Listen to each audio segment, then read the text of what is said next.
Hey guys, welcome back. Learn for Two podcast. This is Brandon DeVere. Thank you as always for tuning in and sharing your time with me. I do appreciate that. Today we're heading back to the interview series for the Learn for Two podcast.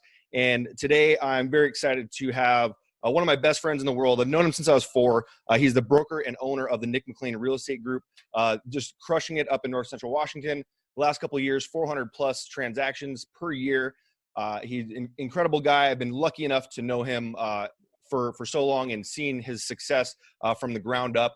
Nick, welcome to the show. So happy to have you here. How are you today? I'm doing great. Great to be here, Brandon.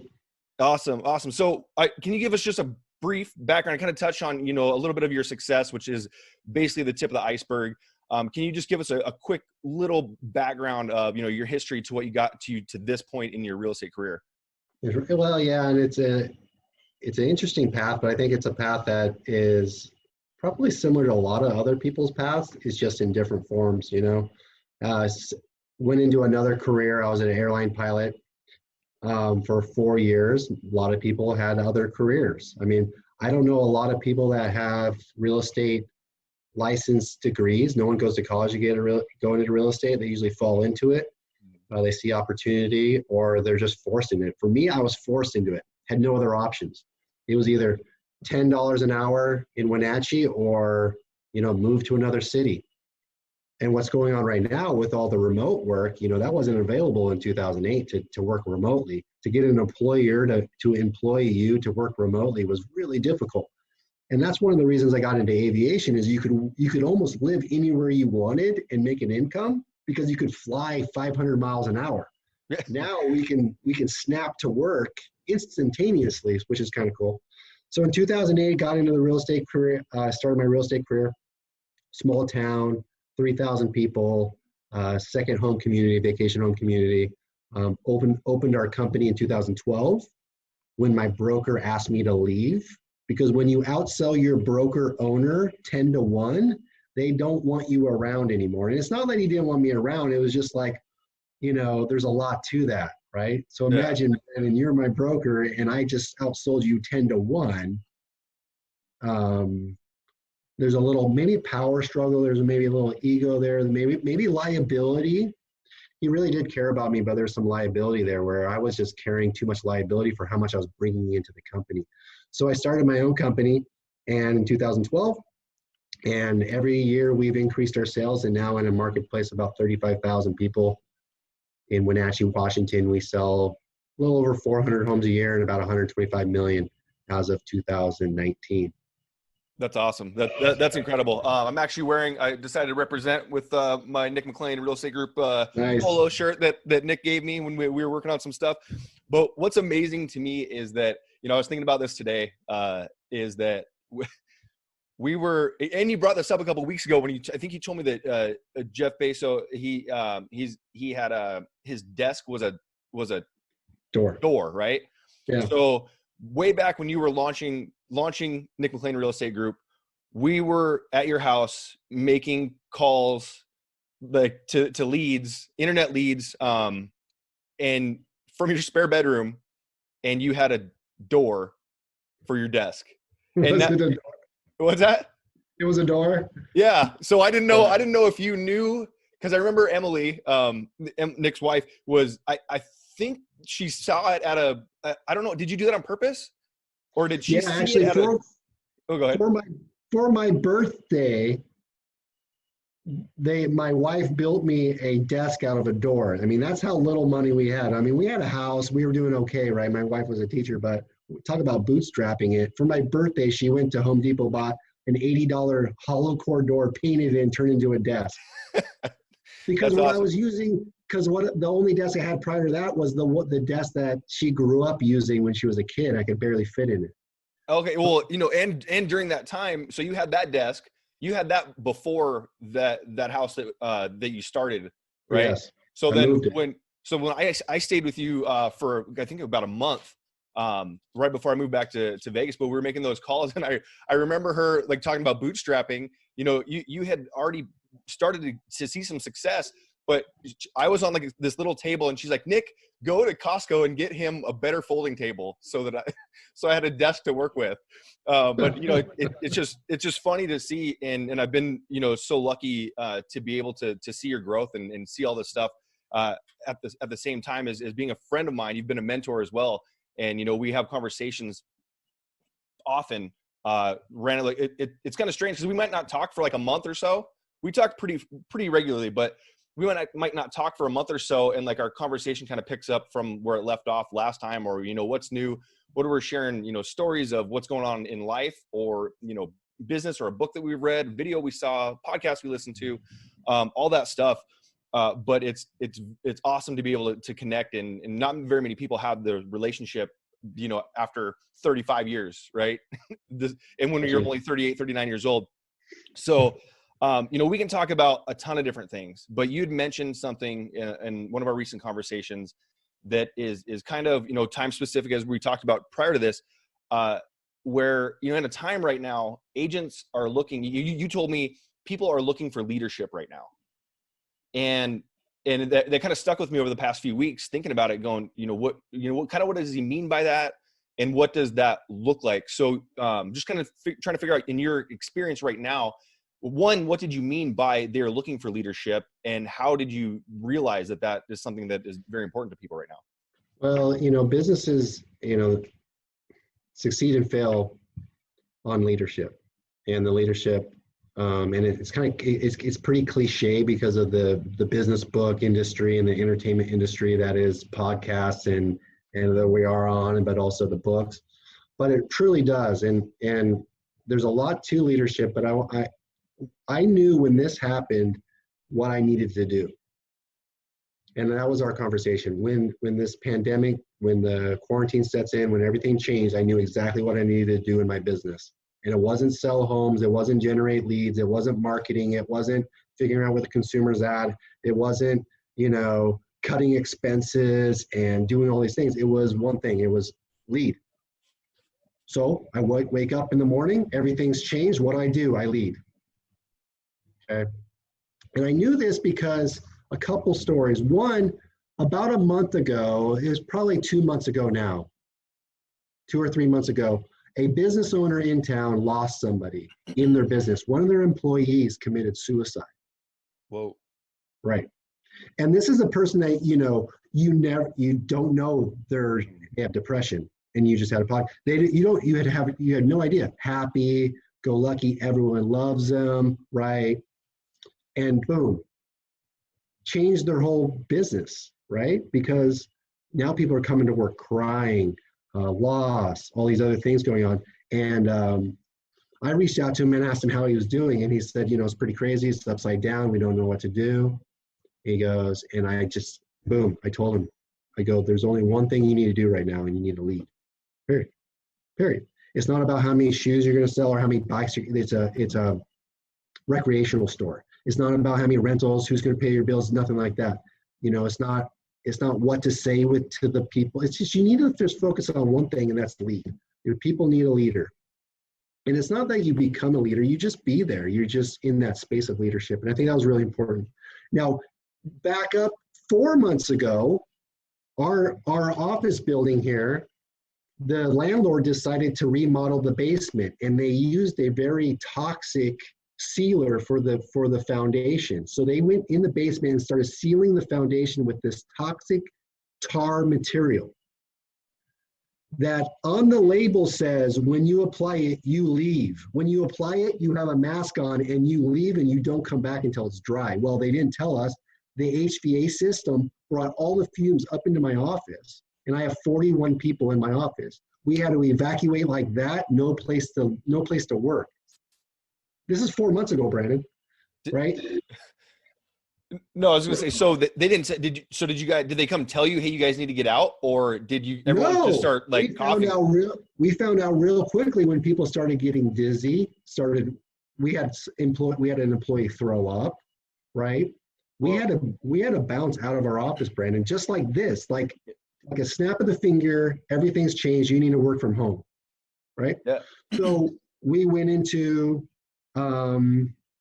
maybe survival mode, But I went into leadership mode from, a fight or flight mentality where I looked around as a leader and said, who am I responsible for? I'm not just, I'm responsible for their safety and well-being.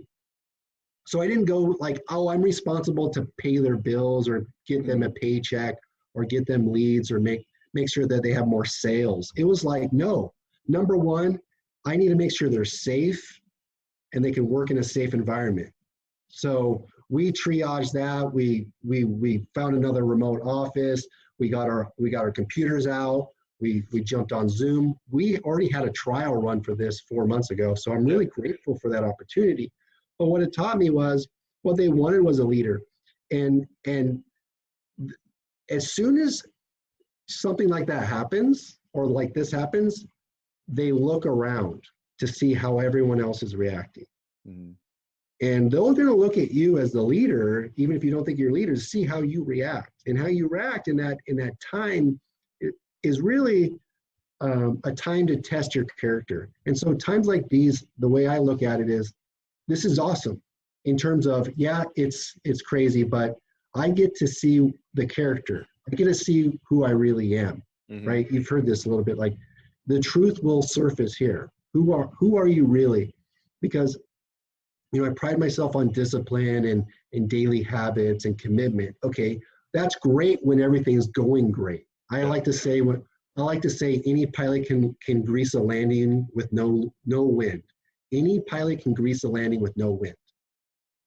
But you give them a crosswind, you give them a little turbulence, you throw on an engine failure, let me see what you're made of. What are you made of when you lose an engine, your landing gear doesn't come down, and you're in a crosswind? Yeah. Anybody can grease.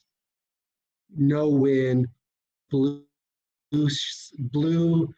clear in a million days, man. Everyone's an awesome pilot then, right? But what are you going to be like when things are unexpected? Things are changing. And how are you going to lead them? And are you going to stay responsible? So that's the thing about leadership. I think leaders step up or become leaders when they take on responsibility. A lot of people wait to become a leader when they're given responsibility, right? And that's like the first level of leadership is like, Brandon, you're in charge now. I'm going to give you a title, go out and do it. But anybody today can just take it on. There's ample opportunities to take on responsibility right now. Ownership, right? And I think I know this is the more responsibility you take on, the more capacity you will have to command or learn to grow in leadership. And so I already had a lot of responsibility. I had 40 people to take care of. I had a business, a couple businesses actually, a family, a community. And so from this time, I'm just focusing on who am I, and am I staying true to myself, and am I leading by example, but also am I showing up every day? Am I doing this? Does that make sense, Brandon? Go ahead.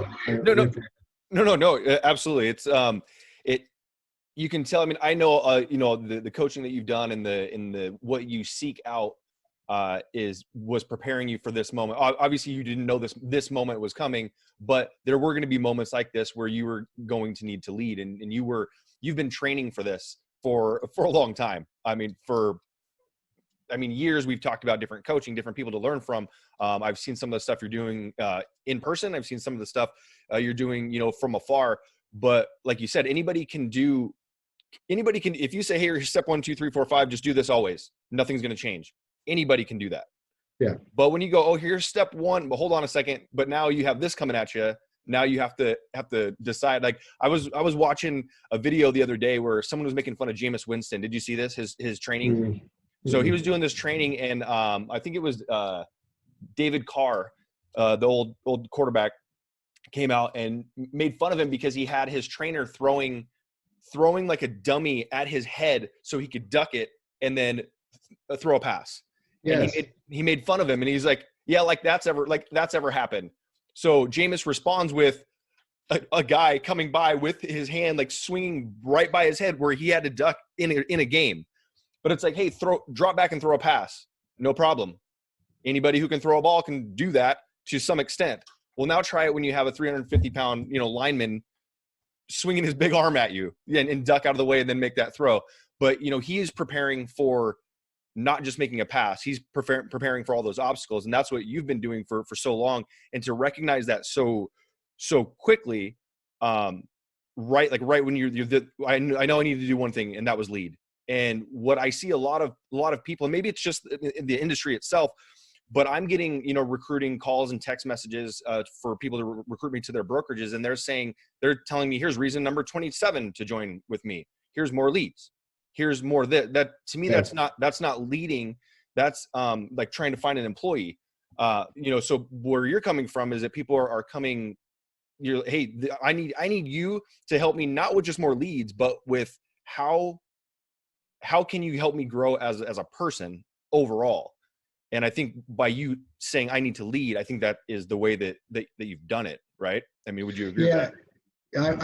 I would. And a little tip in times like, COVID, pandemics, changes, is go down to the lowest level. I mean, you don't need to go high level motivation, inspiration, rose colored glasses. Like, a leader in this time isn't so optimistic and positive that they're not believable. Yeah. Does that make sense? Yeah. So I'll give you an example of what I did with one of my people, somebody on my team, is I just told them to get up every day at the same time they were normally getting up. Shave, it was a male, so I was like, shave and get dressed in the normal work clothes you normally work in, right? Because now we're working from home. He's not used to that. His family's not used to that. All these different things. So you can go high level strategic strategy, tactics, right? Time blocking, blah, blah, blah, blah. Or you can just go on the lowest level. Prepare for the day, get up, shave, brush your teeth. That was my leadership for him. Brush your teeth. Because that was the one thing that's the domino that will knock down other dominoes for the day. And you know what? He thanked me the next day, right? So how's the day going? Well, it's going great so far. I brushed my teeth, then I shaved. Right? Ready to go. And what's that say to the family too? Right? He's a father, he's a husband. He's saying, okay, dad's getting up. You don't think his kids notice the news? You don't think the kids have anxiety, stress, fear, right? Unknown. You don't think they know at 12 that they run a business and their income might go to nothing, right? Yeah. They're smarter than we think, but now they see dad going, no, I'm getting up, I'm getting going. Yeah, there's things outside of my control, but there's a lot of things within my control. So, they're going to fall in line too. So that's just an example of leadership, is don't overcomplicate it at all. And don't think you need to be Mr. Motivation, Mrs. Motivation. Sometimes you got to be real with them. And then at some point, you need to clearly lay out some type of strategy or process. And that may be, here's what we're going to do today, and that's going to change tomorrow. I mean, for the first 2 weeks working at home, it was like every day's a new day. Mm-hmm. And so here's the state of the union, the state of the business right now. And that just gave them a rock of all the things going on in their lives. At least work they could count on. And so as a leader, I was like, okay, I want to make this as they can count on something in work, right? A rhythm, a time. Even if it's 10 a.m., we're jumping on a Zoom call, they can count on that. That's predictable. In an unpredictable world, there's something they can predict on. And that's Nick McLean, right? Or me starting a meeting. And it's as simple as that, right? Yeah. Well, I think that's an incredible tip and point, is that when you say that, just start giving them something that is predictable, but also when you have you're telling something might be overlooked for him, so he was probably looking way past just to get ready, and that tip was so helpful for him because he was looking, now I have to do I got to do this whole new thing, I have to, what's this thing out there that I have to do? And then you go, well, start by, it's like the guy that says, if you want to change the world, make your bed. Yeah. Like just Yeah. start there, and you go, oh, okay, now he brings things back into perspective. Well, now I'm teeth are brushed, shaved, I'm ready to go. Dude, all right, now what? Instead of waiting around all day and be like, oh God, I don't know, I have this huge thing. So I think that's pretty awesome that that you shared that you can be a leader without being, Tony Robbins or, just shouting from the mountaintops, the most motivational speech ever. And you don't need to have the answers. In fact, they're going to respect you more knowing that you don't have the answers. And so that's what I tell people this, right? It's like, okay, I don't have the answers. And let me prove it to you. So a lot of times I'll have a meeting and I'll go, I'm opening it up to questions. And someone will have a question. And I'll repeat the question. They'll say, you know what, everybody? I don't know the answer. And the reason I'm telling you that is because I want you to observe problem solving. I want you to observe some problem solving right now. So then, Brandon, thanks for asking me that question. Let me ask you a couple questions so I can understand it better. And then I might ask some questions. Okay. And then I'll show the group, like, now I acquired more information. What am I going to do with that information? Is there anyone else on the call that can help with this? And someone chimes in, boom, boom, boom, boom. And then it's like, okay, so based on everything we just talked about, here is probably the best course of action or the best answer solution for you. And so then I'm just teaching people that it's not about having the right answers, it's about problem solving, adapting. And in environments like this where change is happening a lot, because we get these core values like we embrace change is good, right? But it doesn't really seep in and mean anything until they see the leader actually problem solve. One, admit they don't know it and show them they don't know it. See, we never demonstrate we don't know it. We say, oh, well, I didn't know things, I failed a lot. Well, show them you failed, but show them what you do after you failed is a better leadership principle than just saying you failed all the time and that's what made you tough, right? It's like we don't demonstrate it. A lot of times we hide it, and you need to bring it forward and demonstrate the failure and then show them how to get through that. Because what happens is they get to that point like, well, failure's good and I don't know the answer, and well, crap, now I feel dumb or embarrassed or whatever. And part of leadership is that self. It's going layers deep within yourself. And so, like, one thing for me was embarrassment.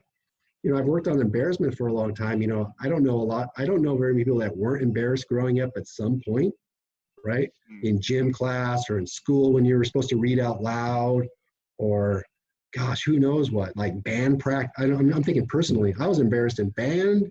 I was embarrassed in sports. I was embarrassed reading out loud. I mean, oh my gosh. So I had a lot of work to do on embarrassment. And a lot of times your team doesn't speak up because they're fearful of being embarrassed or feeling dumb or stupid. And so, just being real vulnerable and telling them stories about when I was really embarrassed, right? And how I got through it. My team knows more about me than probably my parents know about me. I mean, to a certain extent, because I'll tell them stories about my upbringing that I don't tell very many people. Yeah. So part of leadership too is that self-disclosure, that being vulnerable by telling them the truth, right? Who you really are. They're gonna be more attracted and bonded to you based on your faults, not your successes. Every time I start a meeting talking about how great I am, I sold all these homes and I was an airline pilot and all this, it's like, oh man, right? But if I told them that, I was terrible at playing the trumpet, and here's a story about when the teacher called me out, and I was too naive and stubborn to admit that I sucked, right? Like there was a time in band where I was playing with everyone in band, and I always sounded great when everyone else was playing. And then I was like, hey, Mr. Band, band leader, I should be number one chair, because they have chairs, 1, 2, 3, 4, 5. And I'm like number 5. I was like, I'm pretty sure I should be number 1. He goes, okay, well, prove it. I go, okay, great. Gave me a song. I get up there, honk, honk, honk. I looked around. I go, who the hell was that? Where'd that sound come from? And everyone's looking at me, and I go, that wasn't me. No, normally when I play, I'm way better than this. So I was like making excuses. Mm-hmm. right? I wasn't facing the facts here. And, it took me 20 years to realize, why I sucked at trumpet? Why? Because I never practiced. Yeah. I didn't deserve to be number one, right? I didn't deserve it. And so like, I tell stories like that, and I have way deeper stories than that. That being one of my best friends, but I share these stories with them, like not just failure, but like embarrassment, and like I didn't realize how naive and I was, or how my ego got in the way for years. So, allowing that time, being that type of leader is really important at an intimate level. And times like these are going to bond us moving forward. So you're going to have a shared intimacy because you have a shared experience, which will be really, really strong and tight moving forward too. Yeah, I think when you go first, basically, and you allow people to, one thing, part of the reason for this podcast is to let people. So typically, I don't do interviews always. It's not the whole podcast, but trying to get people to kind of know who I am, and because it's tough. A lot of, especially in our industry, you'll see here's this guy that went from I sold 3 homes last year. Now I sold 125. And here's a picture of me next to a nice car and a jet. Right. Like that. And there's no story in between. So you have people that go, man, I want to be like that guy, but that's Nick. Of course, Nick can do that. There's no relatability. But when you go and you share a story, you know what? I sucked at trumpet because I'm sure from the outside, you look at Nick and you go, whatever Nick does, he touches, it turns to gold. He's good at everything. There's not anything he's not good at. I mean, are you a professional mountain bike rider now? You rode in professional races, right? In my head. What's that? In my head, I'm a professional. I didn't know. I couldn't remember I know that you did a bunch of races last year on a circuit, but I didn't know. Yeah. I thought one of the last ones was considered a pro race. Yeah. So I race competitively mountain bikes. Yeah. Okay. So this is not something that you grew up doing. So if somebody goes, oh yeah, but that's Nick. He's doing that. Well, guess what? Nick sucked at one point at riding a mountain bike. Yeah. I'll just tell it for you because I know that there was a time where you weren't that great. And I still think I'm not that great. Yeah. Because the more you get into something, the more you realize there's so much you didn't know, mm-hmm. right? But that's part of the journey of mastery is, you suck at stuff. Yeah. And letting people know that, like sharing that with your team, you become relatable. So now when they feel that they aren't doing something right, they're not embarrassed. And I think, maybe not just in our industry, I just happen to see it more because that's what we're in. But people are afraid to ask those questions because they think they should already know it. And if they don't, like you said, they don't want to be embarrassed. So I feel like that's where most people get in trouble, is that instead of figuring out the answer, they want to act like they know it already. And they just don't ask because for fear of embarrassment. And I think that's a great leadership point on your end, is that allowing them to know that, hey, guess what? I'm not, I use this analogy as well. Is I have a friend who lost 100 pounds. And I asked him, I said, please document this journey of you losing 100 pounds. It was like 90 pounds, but he went from like 380 to 290. And I was like, please, as he was at like pound 30, I was like, please document this. And he goes, I don't want to. I'm not that type of person. I don't want to share it with anybody. I go, don't share it with anybody. Keep it for yourself. And if you decide you want to share it, then share it with somebody. Well, I watched this guy order a salad, a full-size salad. He ate it right down the middle and ate half of it. And I was like, why wouldn't you just order a half salad? Well, in his head, it was like, okay, I have the commitment to not eating this whole thing. So he ordered the whole one, only half of it, which was kind of interesting strategy, but it worked for him. But the challenge is that you look at him and you go, well, that's Dan. Dan can lose 90 pounds. That's what he does. You don't see him on day 38 where he says, oh, you know what, I want a Big Mac, super size, and he just dominates his like 4,000 calorie meal. But then the next day he gets back on it. When you look at Dan before and after, you go, oh, well, that's Dan. But when you look at him saying, dude, I had a struggle. Yesterday was bad. And you go, you know what? I did that same thing. Yeah, now I can do it. So I think, like you're saying, you can lead by not saying how great you are all the time. You can.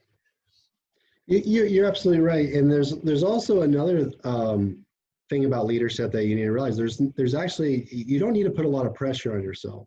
You just need to facilitate. You need to be present. You need to remove judgment. You need to realize you don't need to provide them the answers, and just facilitate a good environment, an environment in which the truth can be surfaced without judgment and just be observed. We did a meeting the other day that was, we start every meeting with positive focus. So we go around the room, and now with Zoom, we go around the room and say, what's your positive focus for today? So we just frame every meeting with a positive intentions. Okay. Then I said, one meeting we had, what's your single biggest frustration, concern, fear when it comes to your business during this pandemic, this crisis? That's the start. Just go around the room. Brandon, you're first. What's your single biggest fear, concern, right? Frustration when it comes to your business, right? Your real estate business in this environment. And so just bring that to the surface, right? And allow the group to talk and bring it up. And then I can advise, I can console, I can ask the group, that's leadership. It's not, okay, here's what we're going to do, and the market's going to get better, and we just got to stay in there, right? And yeah. That gets old and tired really quick. That's going to work at first, and you should do that. But at the same time, you bring it forward. And then a lot of people would bring up, like, I'm worried I'm not going to have any money. Okay, great. Okay, understand that, right? What can you do today? What can we do to help? Who can you ask for help? So I'm just asking questions. And they're like, oh, okay, yeah. Well, what if? A lot of what ifs come in. Well, what if this happens? And what if this happens? And what if that happens? And before you know it, right, it's pretty bad in your head. Yeah. A lot of these people on the meeting were like, this is bad in my head. This is really bad. And so, you get that, you surface those. At the end of the meeting, everyone feels a little bit better for talking about it. And you're a leader. And you're just really a facilitator. And so, and then when you could take that internally, your internal organization, and extend that into your external world through Facebook, social media, Twitter, whatever your form is, you get the community and outside people, you're starting to lead other people outside your industry. So what I've done is I've been posting routinely, probably every day, just a thought I have. A thought I have on life, on truth, on businesses, on whatever it is. And people are reaching out to me privately, as you know how stories go, yeah. Reaching out to me privately, just saying, thank you for being an inspiration. I wasn't trying to inspire anybody. And maybe that's the key about inspiration and motivation. Don't try to do it. And things come back. I don't know if that makes sense. Maybe you can expand on that, but yeah. I mean, in your start, I feel the biggest growth that I've had, and not even my growth, the growth for others is the same. Like when you're doing that, when, at a time I was writing, not for Facebook, but they were short stories, like kind of like you're doing now, but I had 500 word posts that were on there, and the not common for Facebook, and some people would read them, and I would get more comments. I got comments on my daughter's soccer field that, hey, I made my son at a soccer game. I'd see another soccer dad, and he'd be like, God, that was a great story. I just wanted to let you know that I made, my son read it as well. And I get messages, I got text messages from people being like, thank you for sharing that. And it wasn't anything. After the first story I shared, I got a lot of things like, hey, Brandon, are you okay? Because it wasn't something that I normally did. I'm a pretty, I talk a lot. I talk to a lot of people. Wherever I go, I have no problem talking to people. But I also was a very private person. And guarded. What's that? Guarded. Yeah. Or an open. Yeah, exactly. And that's probably for fear of embarrassment, I guess, like you're talking about. But you would be surprised when you start opening up like that, the messages that you're getting, like, thank you for sharing, like all that stuff that you're getting is a byproduct of you just being, hey, you know what, I'm going to share this story because this is who I am. And it's okay that 6 months ago you made a post and you're contradicting that post today because you've learned something. And I feel that when people see that, they go, oh, well, he had a thought. Did he think that a few months ago? If they saw both of them, And then you can say, well, this is what happens. You learn, you grow, you change your mind. You don't have to just stick to one thing.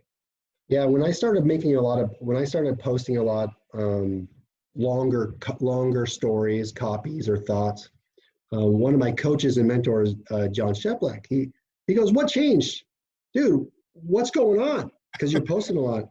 I go, "Nothing. These thoughts are in my head every single day. This is what I think about every day." So here's the secret to what I'm posting. This is just what I think about every single day. I'm only putting them into words in written form, period. Yeah. Period. And I throw it out there. If people respond to it, great. If they don't, I don't. These are just my thoughts. And sometimes back to embarrassment. Sometimes we're embarrassed of our thoughts, or we're not sure. Can we actually say that out loud? Yeah. I mean, here's the truth. What goes on through your head is going on through other people's head. I mean, it's happening. It's happening. And when it comes back to leadership, also, you have to hold yourself to a high standard, and you have to continually be striving to increase your standards or maintain your standards. Okay. That there's some pressure to that. There's pressure to leadership there. And that's leading by example. Now, what I was getting at is, how do I put it? Where was I going with that, Brandon? But you probably don't know because it was in my head. So that's the problem, man. Well, you were saying that you started, getting out to not just your internal organization, but starting to share and other people, the community, and people are starting to see, what your thoughts are. Yeah, my thoughts. So you control your thoughts or observe your thoughts. Take notice of all your thoughts. These are really important. And, your thoughts will be translated into words, the English language. At least for us, we use the English language. But if you were born in China, your thoughts would be translated into Chinese. Mm-hmm. And if we started translating our thoughts in Chinese, we couldn't understand them, right? So what I'm getting at is your thoughts are converted to words, the best we can possibly translate them. Observe them, notice them, and also correct them. Like sometimes I just write and I post, there's a lot of grammatical errors, there's spelling, wrong spelled words, incoherent, you can't understand it. But when a thought comes to our head and we translate it into the English language, we just take it for fact. First draft, perfect. I believe you, right? So your thought might be like, I don't want to do that today, or this sucks, why is this happening, blah, blah, blah. And we're just like, oh, great, first draft, that's perfect. I believe you. Yeah. It's like, no, wait a second. That's a good thought that was translated into the English language. Now let me just think about that one. Do I need to restructure it? Do I need to rewrite it? Do I need to change it? And that's just controlling the thoughts. So today I was talking to one of my team members and he's like, I'm bad at this. Okay. He has a thought that he wants to get better in an area and his brain translated it to, I'm bad in an area. Mm-hmm. Well, saying you're bad at something is just allowing yourself to own it. Okay, so then let's just change that thought. Let's rework that paragraph, that sentence, and we worked on that together.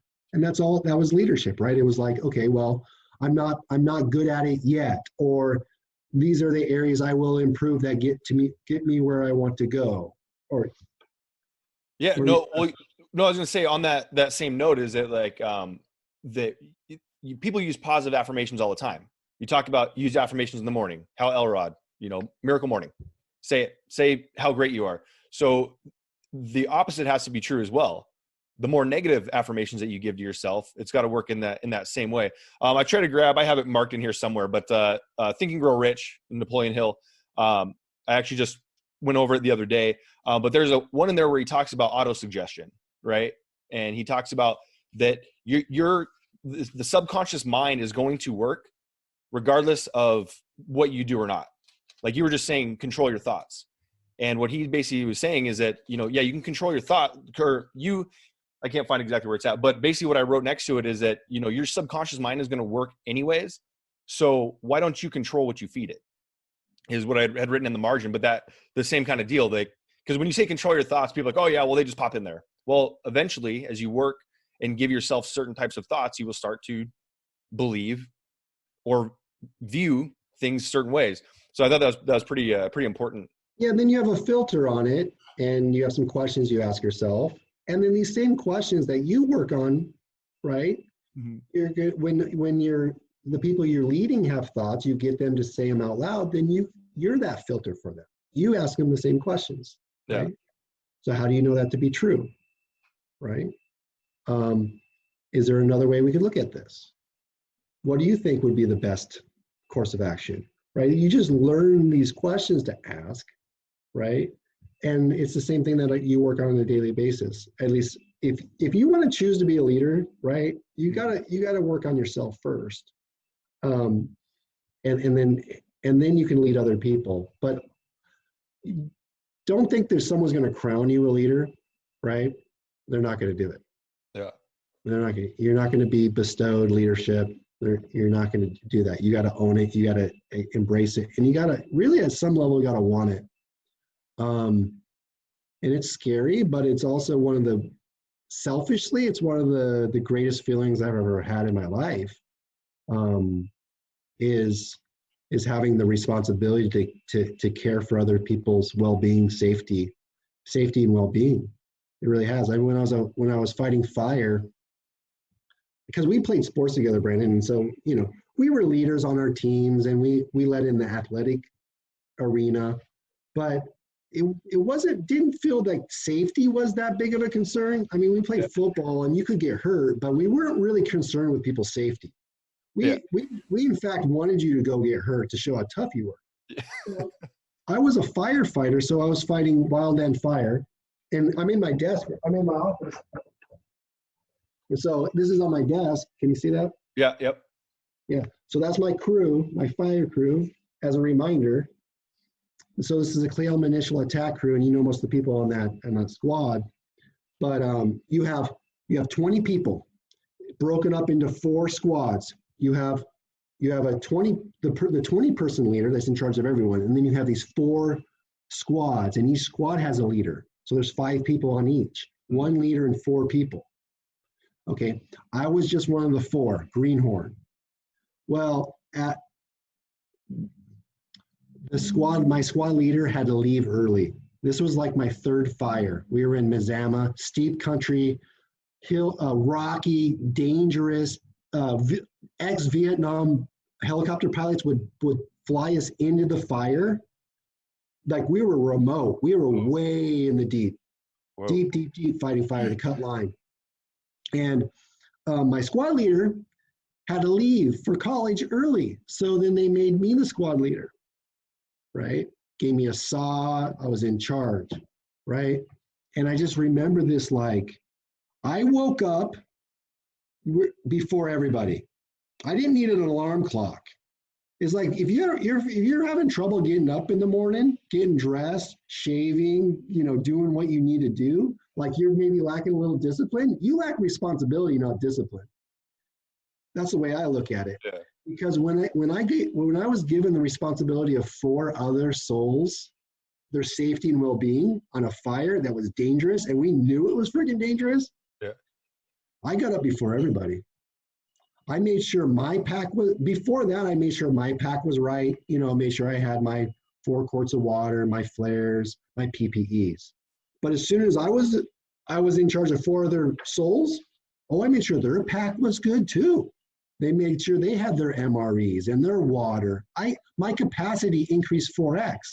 So does that make sense? Yeah. Like, instantaneously, I was able to do 4 times as much as I was doing before. I didn't even know it was possible. All they had to do is give me responsibility. We start hiking. I don't even know where this energy came from, Brandon. I started hiking way ahead. Why did I hike way ahead? Because I needed to make sure it was safe first. And so I would have my squad stay, I would hike way up, and I would come back and report and make sure it was safe first. I wasn't tired. I wasn't exhausted. I wasn't bored. It was the greatest source of energy that I've ever felt in my life. And that was responsibility. So from that moment on, man, I wanted to be a commercial airline pilot. I wanted to be a captain because I wanted to be in charge and be responsible for a metal pressurized tube going 500 miles an hour with 200 people on board.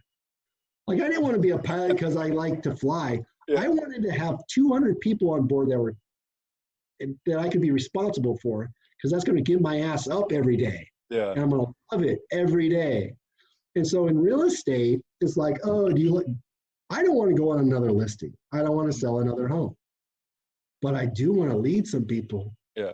Because selfishly, it's the greatest source of energy I've ever found in my life, is to be responsible for other people's well-being and success. I mean, you can add whatever else to you. Oh, I'm responsible for their success. I'm responsible for their well-being. I'm responsible for a safe environment, for a place they like to come to work. It's like, oh, great, awesome.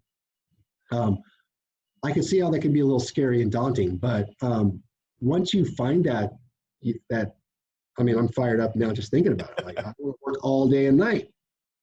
I do. I just want to. And so if I need to read a book to get more of that, I'm going to read a book. If I need to ride a mountain bike to show them that they can do that too, I'm going to ride a mountain bike. I mean, it's what's going to happen. Yeah. Oh, that's awesome. Awesome story. And you just kind of proved that it doesn't really matter. Like what, I mean, real estate just happens to be the vehicle that you're doing it in, but you would have been leading, you had that taste as a leader at such a young age. You were going to lead regardless of what you're in. You don't sell 400 homes because you're an awesome agent. Not saying that you're not awesome agent or not an awesome agent or broker, but you do it because you chose to lead.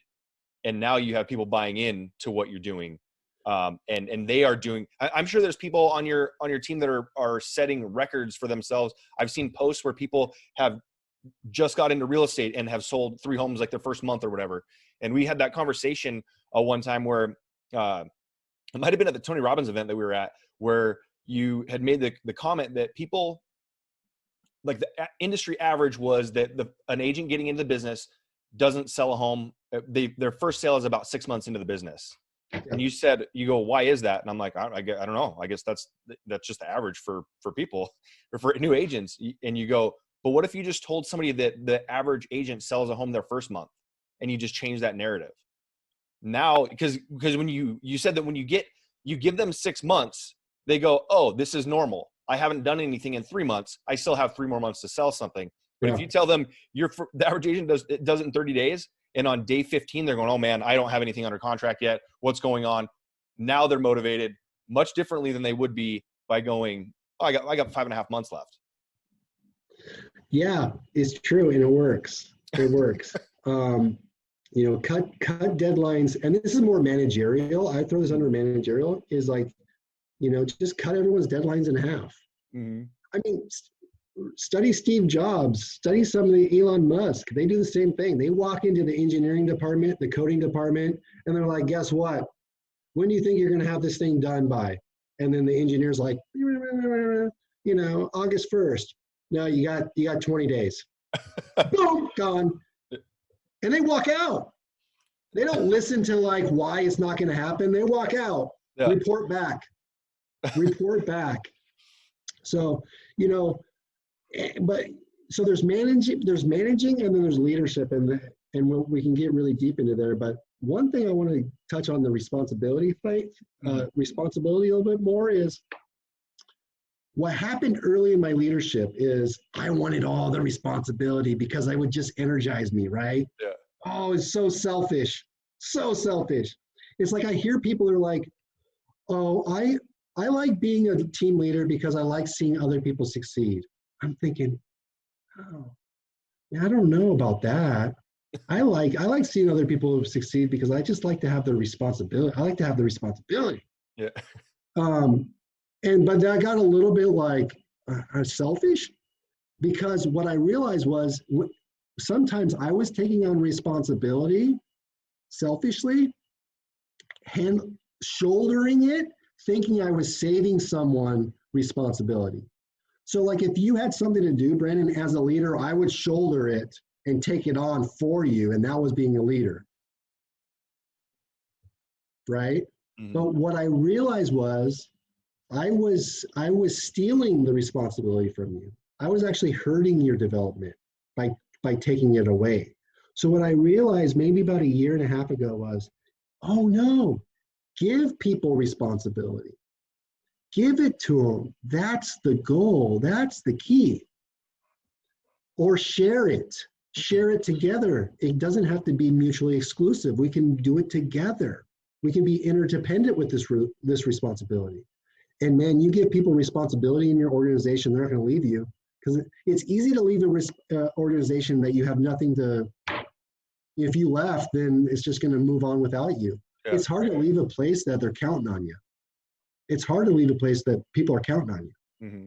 right? Not just your clients, but the people around you. So give people responsibility, and that will energize them. You're having a hard time getting an agent into your meetings, give them responsibility. Give them responsibility for the meeting.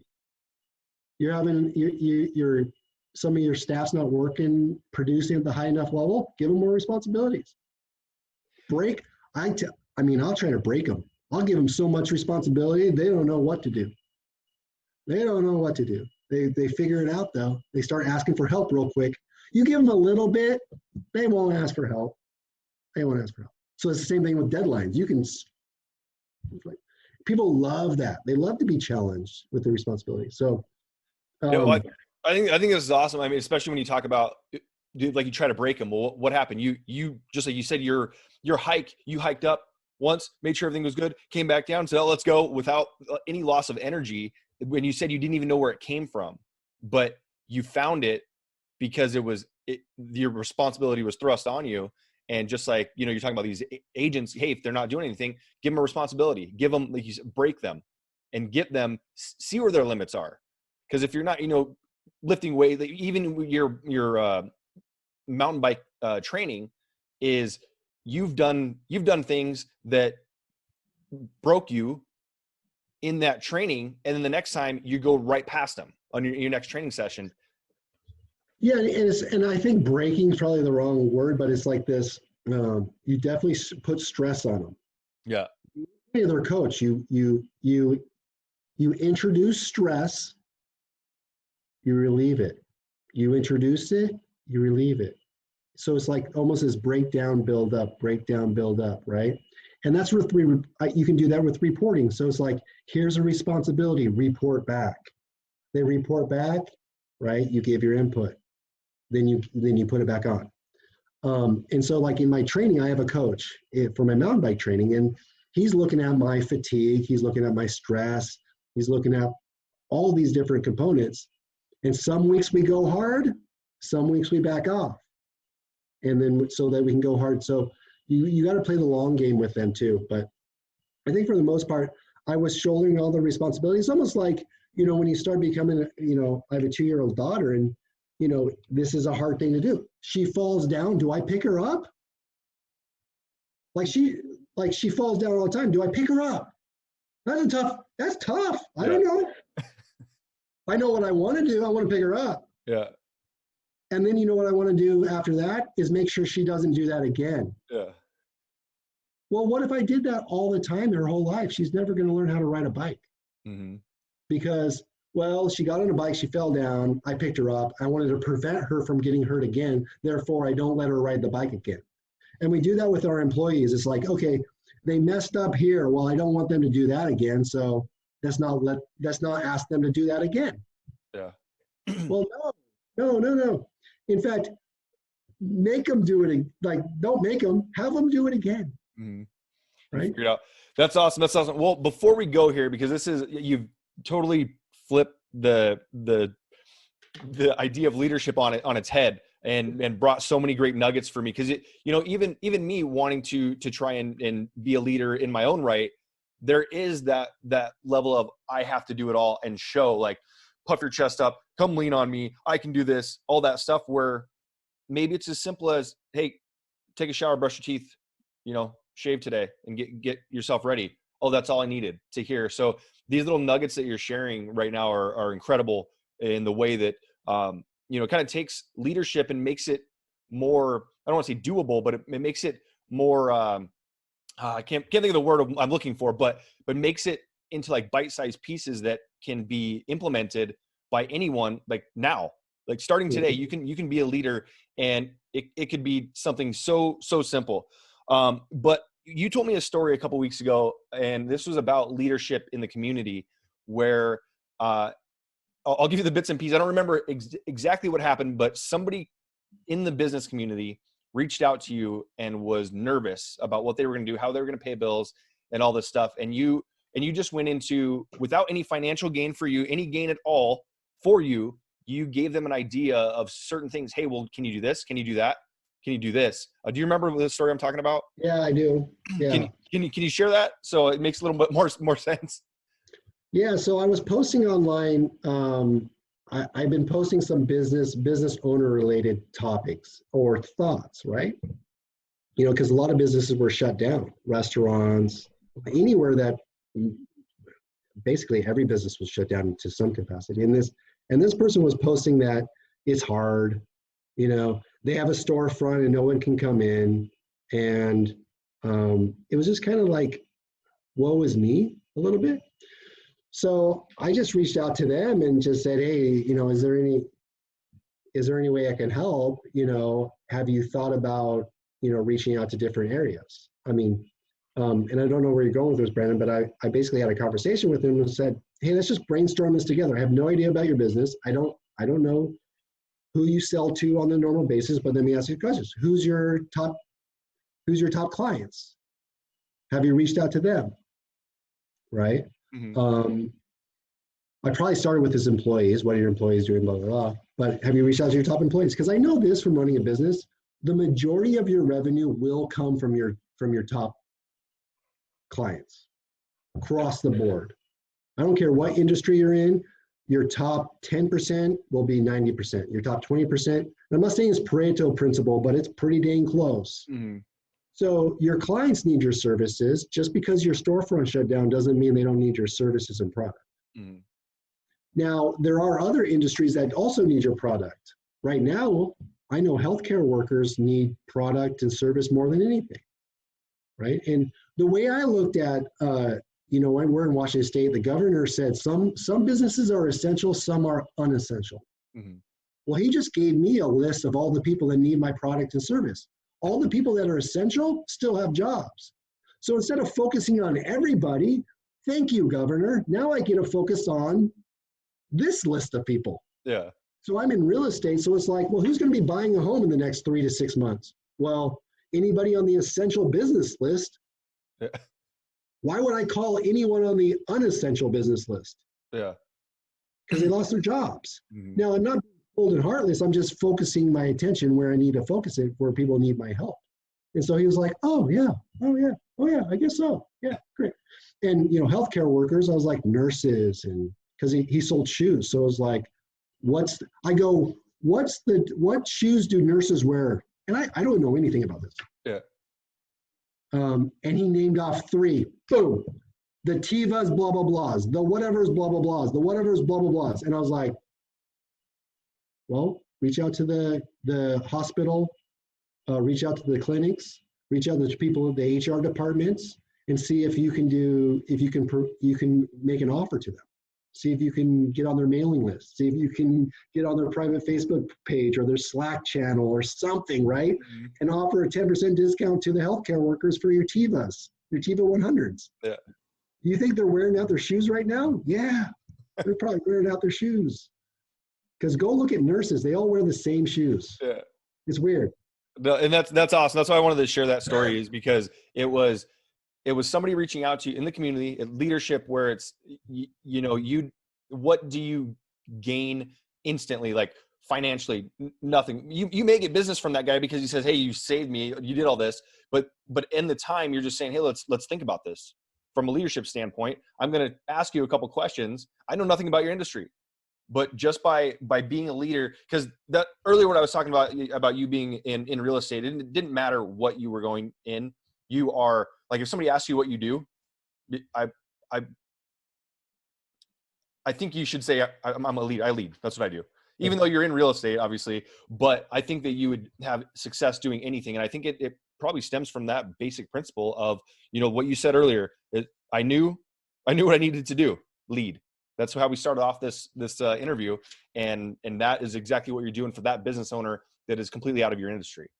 And I thought about this, when Adeline was born, or early in Adeline's life, my 2-year-old daughter was like, if I could teach her one thing, or if she could if she could have one skill or ability, what would it be? What is the one principle, the one foundation that would almost transcend any industry, any civilization, right? Mhm. And I couldn't really trump leadership or influence, influence and leadership, because it didn't matter if she goes into tech, doctor, medical, construction, real estate, teaching, you name it. How would that not serve her and serve the people around her? I mean, even nonprofit, Mother Teresa and Gandhi and Martin Luther King, and politics, every organization is in dire need of this. Dire. I mean, CEOs will pay millions for consulting to improve this one skill, right? Mhm. People don't hire Tony Robbins at $1 million a month or whatever to for the answers. He's not giving them answers. He's not. I guarantee he's not giving them answers. Yeah. No, I mean they're really just helping their mind and their leadership, because what I've noticed, and I don't know much because we grew up in a town of 3,000 people, so I don't know much about success or money or wealth. But what I have noticed is the more people that you can influence and lead, the better chance you have at being successful economically and wealth. Mhm. And the wealth may not just be economically, but it might be spiritually or in terms of giving too. But you have to be able to, how do you lead one-on-one and how do you lead many? And a lot of times people just go straight to influence and then they get sucked into and we have too, Brad, Yeah. fun sales tactics and sales strategies, right? Yeah. But the top people evolve into a leadership type of influence versus just a psychological sleight of hand influence, where it works once, but it doesn't work in all industries, right? Yeah. That was one thing that was an aha for me about 2 years ago. Was like, wow, yeah, if Adeline could have that'd be awesome. And who's she going to learn the most from? Probably me and my wife. Yeah. So,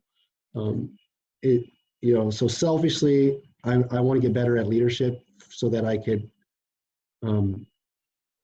pass that along to my daughter. Yeah, I mean that's an incredible way to think about it, and that's I've been over the last few years, even though being in the real estate industry, all the skills that I'm trying to acquire are things like you said that transcend just the industry. I don't want to learn just industry specific things, and like you said, whatever she does with that leadership mentality, she's going to do it. It's not going to matter, like you said, whether or not she's a teacher, she's a doctor, or she works in tech or whatever. And I think that's a great way to start. I'm sitting here thinking about it now at 38 years old. I mean, could you imagine starting to learn that and have that ingrained in you at 2? And our leadership in sports, again, probably came down to more selfish stuff because we wanted to win. We want to, and our idea of being a leader would be yelling at your teammates if they did something wrong. Like, what are you doing? Like that type of thing. And to have that ingrained in a way that you're like, hey, you're going to be a leader. You're going to show how this is the scale of leadership. It's not just getting on after people and telling them what to do. It's giving them responsibility. It's this, it's that. And to learn that at such a young age, I mean, there'd be no doubt in my mind about that she's going to be super successful in whatever she does, based just on that one idea. Is there anything else that you want? Any other nuggets that you wanted to drop before we end this? Yeah, and we could end at any time, but I would say also be congruent. Congruency is something that I'm big on recently, and it's so leading isn't just the words. So you don't have to be an excellent orator, public speaker, and it goes back to motivation and inspiration. A lot of people think, well, extroverts are good leaders. I'm an introvert, right? Mm-hmm. Doesn't matter. It's just being congruent with what you say and what you do. And that's leading by example. Be congruent. And how do I put this?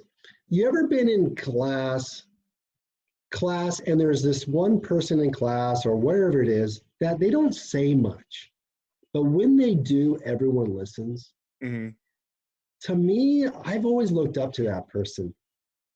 You ever get that person that always wants to speak up and say they're right and they know the answer? And how do we think about them? Oh man, can't you just shut up for like one class or one meeting? But there's that person that's just, they're conscientious, they're mindful, they're thoughtful, and they're congruent. And when they speak, it's like you can hear a needle drop. Mm-hmm. And even the instructors will stop because they're about to learn something. The teacher's about to learn something when this person. And I don't know, to me, I always looked up to that person. Mm-hmm. Because when they speak, they're very congruent. They make sure that their words and their actions align. They're not just like rapid fire words, and then people are watching their actions going, wow, you just said a million things, but they don't all line up. Yeah. So being real congruent. And so also to be congruent, sometimes there's polar opposites. You have to be congruent in both sides. Call it dichotomy or whatever you want. So if I'm telling people I'm coming down to people, you got to be tough. You got to be, you got to kick ass and you got to go, go, go, go, go. I also have to show them the opposite of that. Well, when does that person rest and how do they handle stress? And what do they do with overwhelm? Because if you go, go, go, go, go, go, you're going to get worn out, burned out, stressed, overwhelmed at some point. So I got to show them both. So as a leader, it's like, okay, I just gave them a lesson in being disciplined, but I also need to give them a lesson in like a release point or something else, right? How do I decompress? Things like that.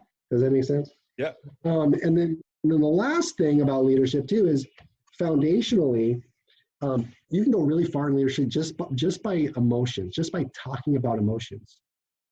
So I learned this recently. So if someone, not recently, but maybe someone comes to me, they got a problem, right? Mm-hmm. I don't identify the problem until I've identified the emotion. So I don't really acknowledge the problem yet until I've identified the emotion. Does that make sense? Yeah. If they come at me, oh, Nick, you won't believe it. Oh, this person, they're making me so mad. Oh, I'm so frustrated. They don't get it. Ah. Okay, great. Awesome. So how are you feeling? Well, I'm mad and frustrated. Okay, great. Awesome. And I don't know what else to say because anger is a tough one, right? But I want to de-escalate that and go, okay, bring it to the surface. So you're angry, you're mad, you're frustrated. Because I know I'm not going to be able to problem solve with them until I get that de-escalated. Yeah. They might come to me sad, upset, blah, blah, blah. It's different. But I'll start with the emotions first, the feelings first, and then I'll get to the actual nuts and bolts of it. And I think that takes a lot of pressure off of it because we all know anger, we all know fear, we all know sadness, we all know excitement, we all know these other things. So bring that, don't tell them not to do something. That's a surefire way for them to do more of that, right? So don't tell them to stop being angry, right? Just go, okay, and then let's move on. So tell me more about that again. Oh, and this is the other thing about leadership. Have them repeat themselves a lot. Say that again. Can we? Because it's hard to maintain that anger multiple times. Oh, okay. So each time you say it, in theory, you should be just slowly.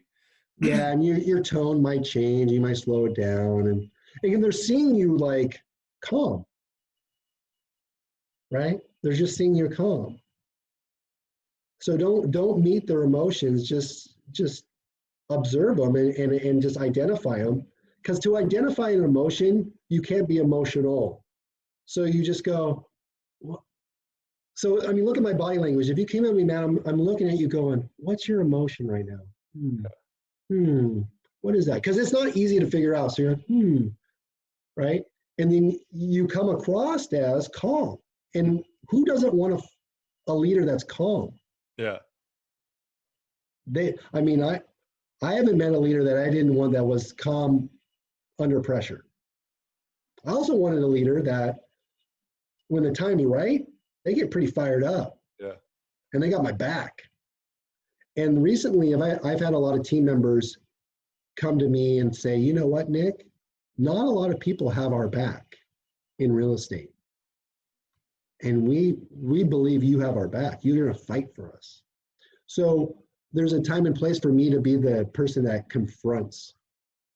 Sometimes I want them to confront for themselves so they can grow, but sometimes I need to step in and go, you do X, Y, Z. If that doesn't happen, I'm going to step in. And I got your back, right? And so that's a huge gluey, is gluey a word? If you really want to get buy-in, right? Yeah. You just can't say it. You got to go do it. That's the part about, it's like lead by example. Okay. When it counts. Like leading by example on the easy stuff, back to the no wind, it's not that believable, right? But when it counts, can you be congruent when it counts? I'll give you an example. Like we had a deal recently in real estate where someone got cut out of the deal completely. They did all the work and got cut out, meaning they don't get any money. You know this, right? Yeah. You told me this story. But no, go ahead and share the story. Yeah. Well, I'm not going to share the details because it's still in process. Okay. But they got cut out. And it could be a lesson in, well, this industry is tough and go get the next one, rebound. There's some of that. And there's some lessons in there like, this is what we're in real estate and we know this can happen to us, right? And so we can prepare for that. But at the same time, let's look at the process. Did you do the process right? Because we can't count on the result. We know that. We looked at the process and I said, you know what, Brandon? The process, you did everything right. And you need to be proud of yourself for doing that. And you know what? Don't overreact and overshoot and overcorrect. Keep doing the process. You're going to win more than you lose. But I'm not going to let this go. It's not over yet. And I look him in the eye, it's not over yet, right? And then we're going to move to, we're going to confront it. We're going to confront this. We're going to confront the person that knocked you out. Not in a mean way, not in a vindictive way. We might not get any compensation from it, but we're going to confront it. So they know that if they cut us out of deals, we're going to confront things. Because most people, when they get cut out, they're like, oh, well, what's it going to do? And it's just going to be a fight. Well, what if we confront it and it's not a fight? So they just like that. They're like, really? You're really going to go do that? Yeah, absolutely. Because sometimes we're super busy and we're just like, we don't want it to go away. It's like, I just want it to go away. I just want it to go away. I just want to go. Move on. We got to move on. But pick your spots. Sometimes you don't move on. Yeah. And now you got somebody that's like, they're going to, now I can count on, also now that they can count on me, I can count on them. And so we talk about that a lot at the team too, is like, we got to be able to count on you when going gets tough. So I don't know if that story helped, but. No, it does. Because I think, again, kind of tying into the leadership aspect is it's not about confronting all the time. I had a friend of mine one time talk about how like a lion is usually pretty quiet, doesn't do anything. It doesn't do any hunting. Not until it's time to roar and scare like the game out, and then the lionesses go get it, right? If the lion was just roaring all the time, it wouldn't scare anything. It'd go, oh, he's going again. He's going again. But now, boom, caught our attention now. So, going back to that person in class that kind of just sits there and internalizes everything, and they're congruent because they are processing instead of just knee jerk. And when you get somebody to lead that way, you get people to, and I don't want to say buy in to what you're doing, because I don't know, to me, it makes sense, but some people might take that as that you're buying into some like false belief, but are in agreement with you, and that's what they want to be a part of. And I think when you create those relationships from that leadership standpoint, that it's just much stronger than just flying off the rails all the time. Yeah, and so this is what I work on a lot, is like staying grounded, staying calm when I need to be calm, so that I can maintain so I can have good judgment and awareness, right? Mm-hmm. And the more I put myself in situations where, I feel like I want to react, fight or flight. A lot of times when things happen that are bad or stressful, our natural reaction is to get rid of that, destroy it. And I almost think this is evolutionary. It's like, destroy it. Like, do you know what happens in like a pack when a cub or a puppy or even a grown animal's loud? No. The pack leaders may kill it because they need to shut it up. Oh yeah.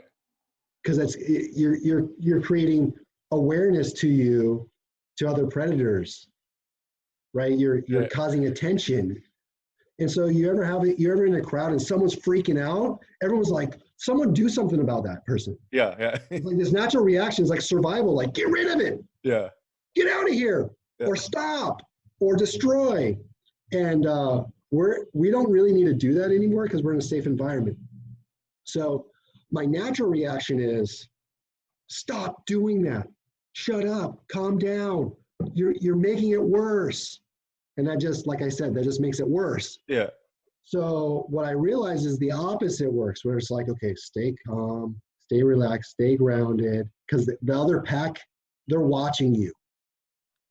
And if you freak out on them, if they come to you with a problem, they don't want to be destroyed either. So what they're going to do is not come to you with problems. Too. Mm-hmm. So you see that? Yeah. So if I stay calm over here and I de-escalate it and we work through it and I treat them with respect as a human, right? Because they're emotional, the other people are going to be more open to come to me with problems. Now, if I come down on them and destroy them, because I have the power sometimes in my business to do that. Because I can ask people to leave. Mm-hmm.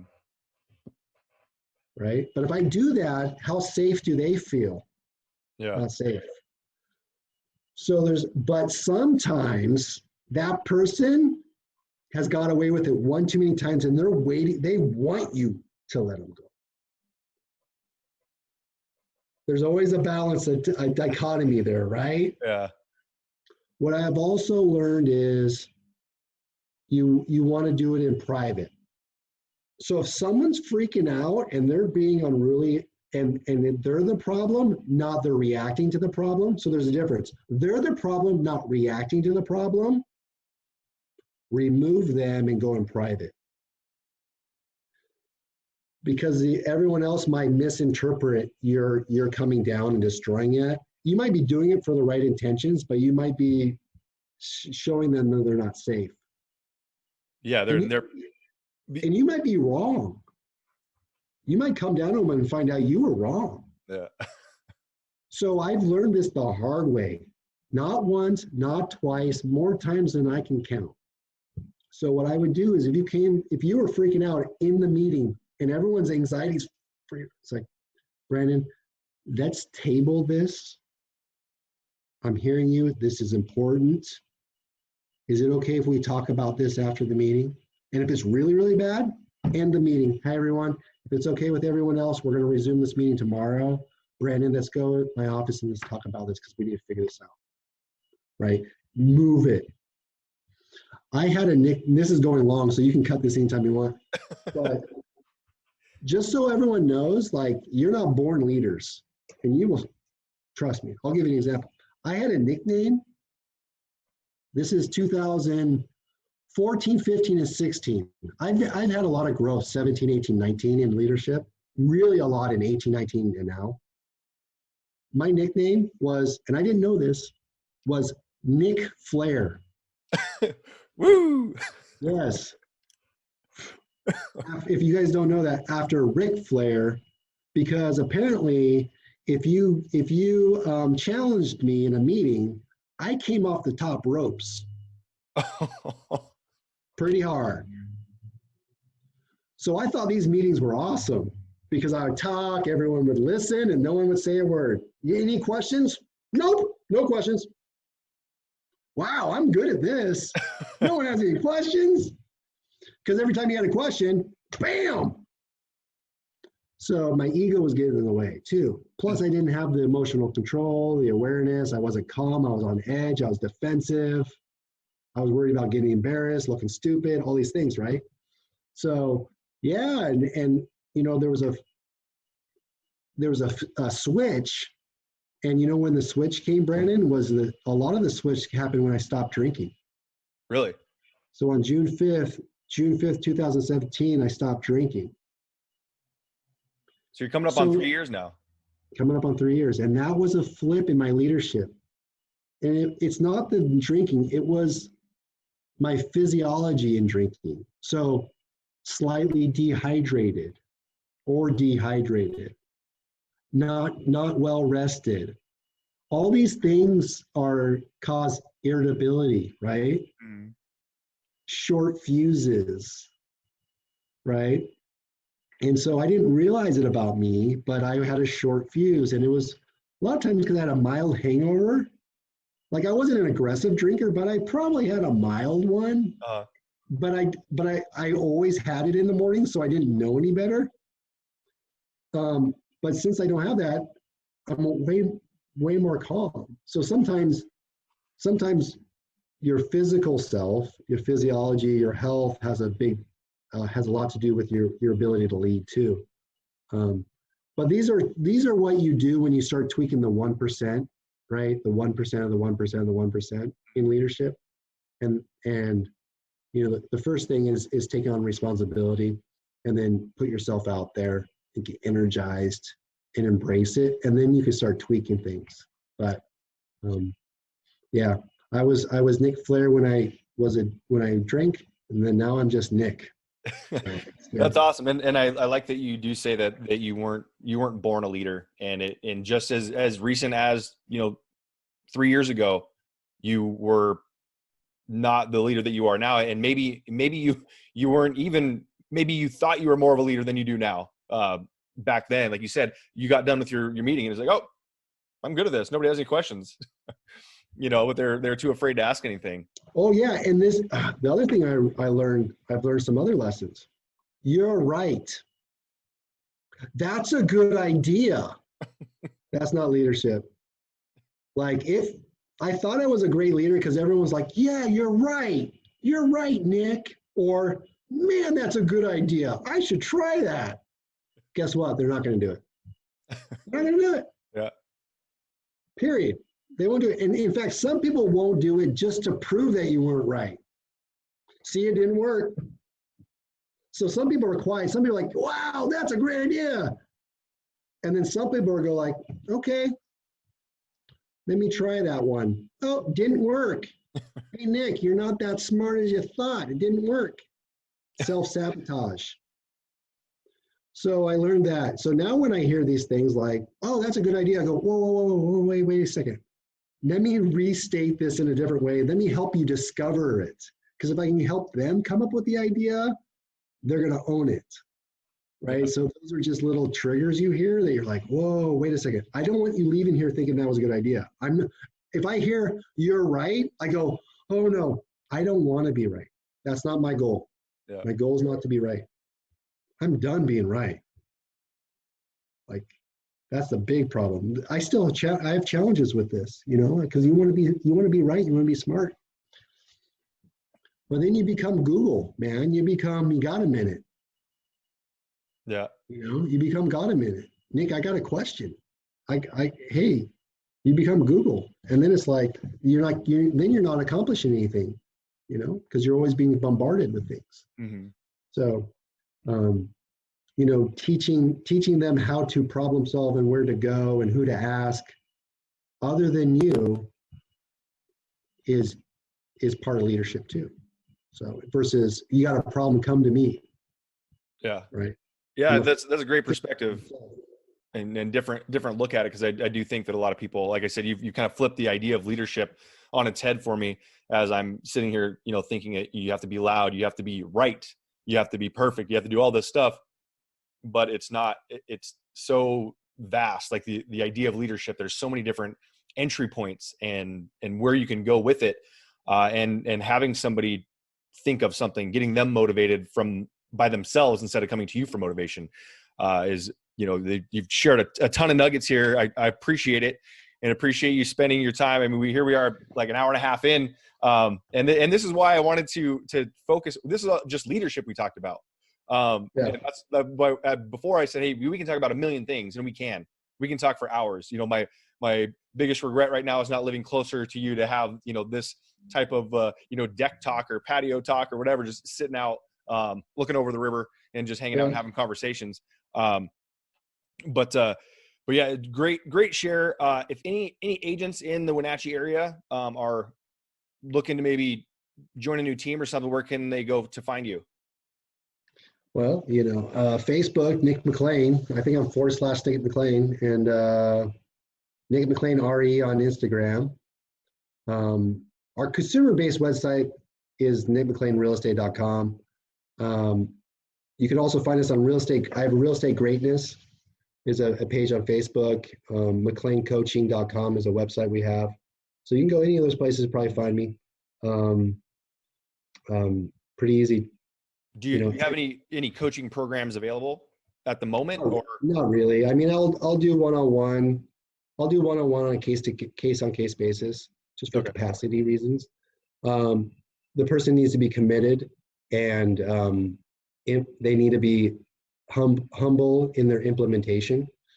The thing about being coached that I'll leave people with, and I've had a coach for 8 years in many different areas, from mountain biking to business to real estate.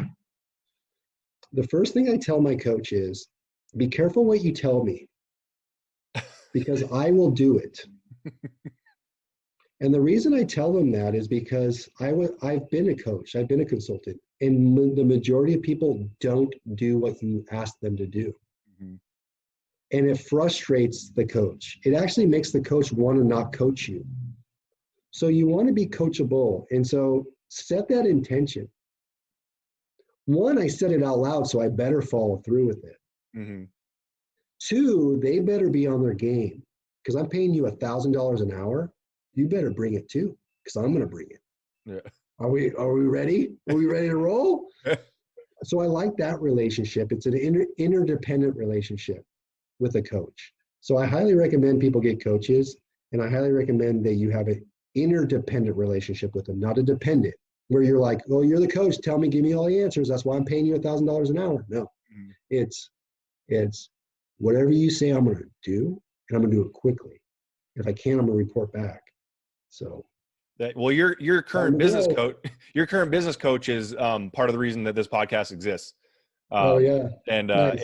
and I have the other person that's responsible. I'll be interviewing next week, but yeah, it was. I heard him say something from stage in the same month that I heard someone else say something from stage, and they basically just said, "You got to come from a place of contribution," and that's kind of where this thing was born. And even though he isn't technically my coach, I've learned so much from him on Facebook, and going on a hike, doing that kind of stuff. So thank you for including me in that stuff. Yeah. So I'm not really, I think more than anything, back to the contribution is, if you guys have questions, you need help in real estate. My area of expertise is really business and real estate. So if that's an area I can help you in, team building, leadership, just reach out to me. It doesn't have to be on a consulting basis. Awesome. Well, I'm really not that passionate about trying to monetize coaching. I've realized. Okay. Yeah. So Nick McLean or Real Estate Greatness is the Facebook group on Facebook, obviously, and then catch you on Facebook. And if you're listening to this and you want to just follow some of the stuff that he's saying, and he does post pretty much daily, sometimes a couple times a day, and great thoughts on there, and really thought-provoking items that you post there. So Nick, thank you so much for your time. I appreciate it. I'll definitely have you back on again to talk about some other stuff as well. But thanks again and have a great one. Thanks, Brandon.